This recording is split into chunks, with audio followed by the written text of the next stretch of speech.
Olá, amigos aprendizes do Evangelho. Estamos acompanhando o André, o Vicente, o Aniceto, lá em Campo da Paz, no posto de socorro, mais especificamente nesses dois últimos capítulos, fazendo assistência a espíritos sofredores no mundo espiritual. Na semana passada, nós conhecemos os espíritos dementados, aquela situação, e hoje vamos conhecer a situação dos que dormem, que é o título do capítulo 22. Eles começaram a avançar para uma determinada nova região e o André destaca que, conforme eles avançavam, a luminosidade do local ia diminuindo progressivamente, até que eles chegaram no local que o André calculava com extensão de cerca de 3 quilômetros, como se fosse uma enfermaria gigantesca. Só que, quando eles efetivamente adentraram esse local, ele destacou a escuridão. Ele disse que as sombras se tornaram mais densas. E outra coisa que chamou muita atenção dele era o absoluto silêncio com que as dezenas de operários entravam, caminhavam para esse local. O único que falava era o Alfredo, e de forma muito discreta. Inclusive, para ajudar nessa comunicação, ele carregava com ele um aparelho de sinalização luminosa, que ao longo do capítulo, o Alfredo vai utilizar como comando aos dezenas de operários. Então, imagina uma assistência que existem de inúmeros enfermos e operários para atender a esses enfermos, e que ordens precisam ser dadas. Como o silêncio era, desde já o André destaca, muito importante nesse local, os movimentos desse aparelho conduziam a assistência aos sofredores nesse local. No primeiro comando que o Alfredo deu, já dentro desse pavilhão, dessa espécie de enfermaria, acenderam-se luzes elétricas em uma extensão enorme e o André destaca aqui, dominando a custo a primeira impressão de horror, vi extensas filas de leitos rentes ao chão, ocupados todos por pessoas mergulhadas em sono profundo, mas não era um sono profundo normal, não era como ver uma pessoa dormindo aqui na Terra, né? Muitos tinham o semblante horrendo.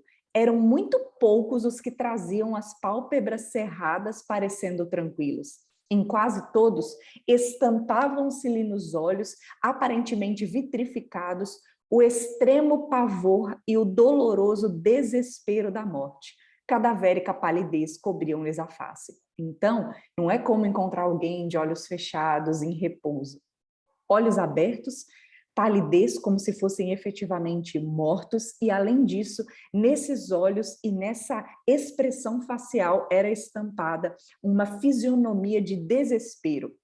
Isso foi o que sacudiu, né, as entranhas, né, os sentimentos do André, e ele acompanhou que tipo de assistência seria aquela, e vamos aprender nesse capítulo, principalmente, o motivo pelo qual espíritos desencarnados podem se encontrar numa situação tão triste como essa.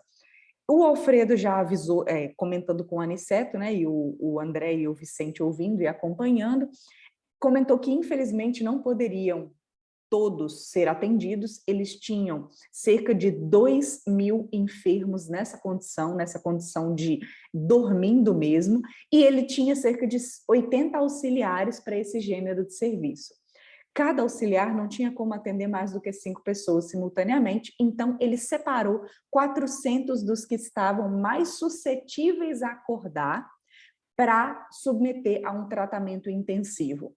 Os demais receberiam alimento e medicação mais densos uma vez ao dia. Portanto, esse era um trabalho diário, que, com a quantidade de servidores disponíveis, nem todos seriam atendidos todos os dias, e por isso eles priorizavam aqueles que tinham mais chances de efetivamente conseguir acordar.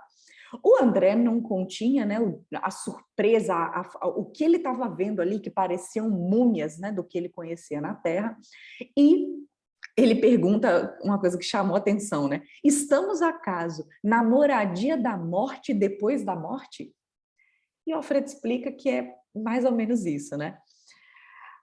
Sim, André, este sono é verdadeiramente a avançada imagem da morte. Aí vem o principal. Por que é que eles estavam nessa condição? O Alfredo explica que são criaturas, na verdade é o Aniceto que explica, ele está conversando com o Aniceto nessa etapa, são criaturas que nunca se entregaram ao bem ativo e renovador em torno de si. E, além disso, principalmente os que acreditaram convictamente na morte como sendo nada, o fim de tudo, o sono eterno. Quantas pessoas nós conhecemos aqui na convivência conosco que não aceitam absolutamente nada depois da morte, né? Sejam materialistas ao extremo, seja por falta de segurança em quaisquer religiões, seja até mesmo a crença do sono eterno, né? Depois da morte, acredita que o espírito vai dormir para sempre. Mas o principal aqui o que ele vai destacar, o problema não é somente a crença em si.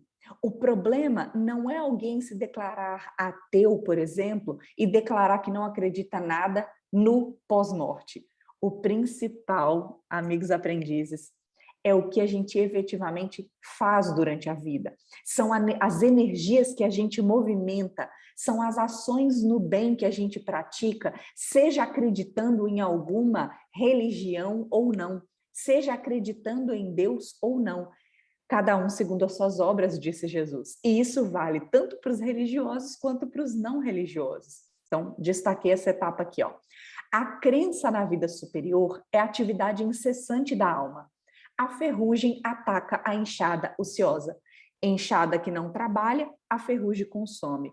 Espírito, nós somos espíritos imortais, encarnados aqui na Terra, que não trabalham a sua espiritualidade, são como enxadas pegando ferrugem.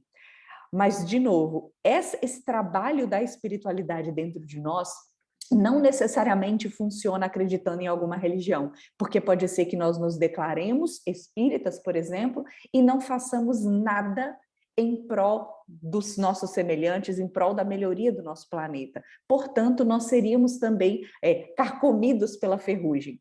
Então, ele destaca, os que nos círculos carnais, homens e mulheres, creem na vida eterna, ainda que não sejam fundamentamente cristãos, estão desenvolvendo faculdades de movimentação espiritual e podem penetrar esferas extraterrenas em estado animador, pelo menos quanto à locomoção e o juízo mais ou menos exato. Então, ele está dizendo aqui, pessoas que trabalham a espiritualidade, mesmo sem vínculo com a religião cristã, por exemplo. Então, quem já começa a trabalhar o autoconhecimento, quem já começa a fazer meditação, por exemplo, né, de alguma forma está sim movimentando essa espiritualidade que nós temos, essa coisa que a gente não pode deixar de trabalhar ao estar encarnados, e isso permite que na vida após a morte já tenha uma certa consciência, igual a gente viu diversos espíritos ao longo desses 2 livros que nós estamos acompanhando, pessoas que, mesmo sem noção exata de que morreram,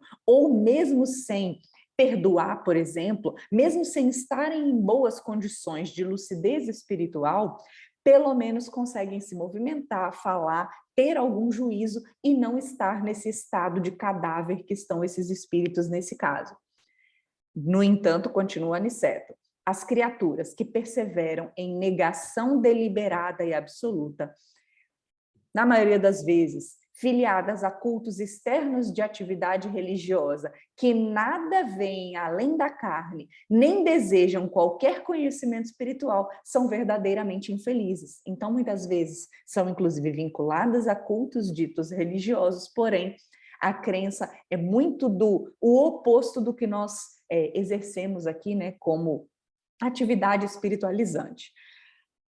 E ele continua, muitos se negaram ao contato da fé absolutamente por indiferença criminosa aos desígnios do Eterno Pai. Então, porque poderiam pensar assim, mas tem muita gente que de repente nasce numa família assim e acaba não tendo ao longo da vida um contato direto, né, com uma fé religiosa, com um caminho que a pessoa pudesse aceitar, né, de mais bom grado. Às vezes a pessoa nunca foi apresentada a esse lado de espiritualização. E ele diz que o problema não é esse.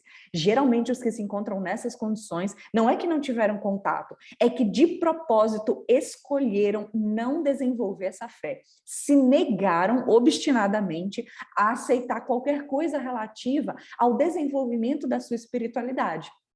Dormem, então, porque estão magnetizados pelas próprias concepções negativistas. Permanecem paralíticos porque preferiram a rigidez ao entendimento. Imagina que corações fechados, né?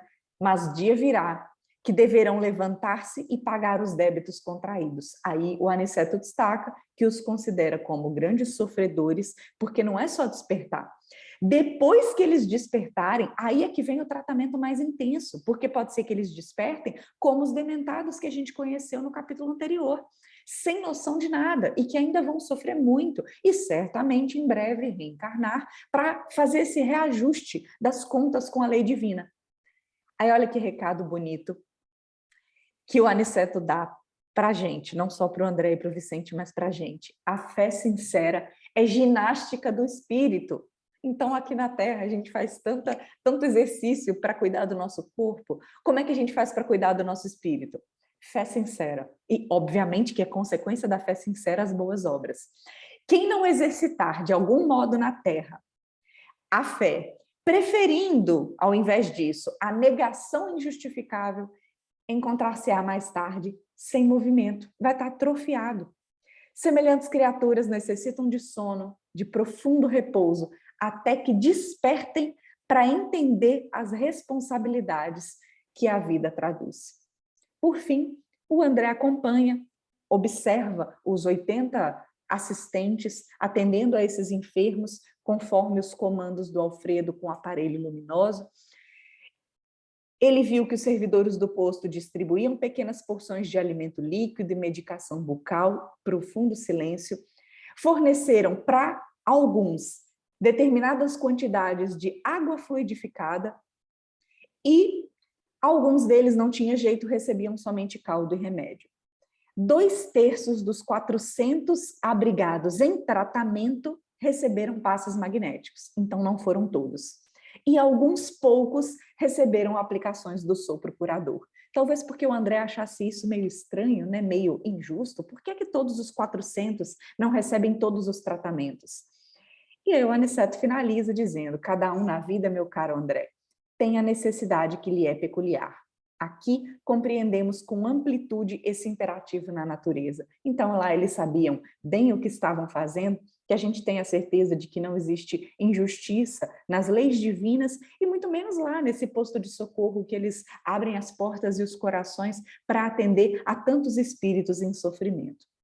Que nós possamos despertar hoje, que nós possamos trabalhar hoje nas nossas boas obras e conseguir desmistificar o que é a morte e, principalmente, chegar do outro lado em condições de lucidez. É o que eu desejo a todos nós. Até a próxima semana.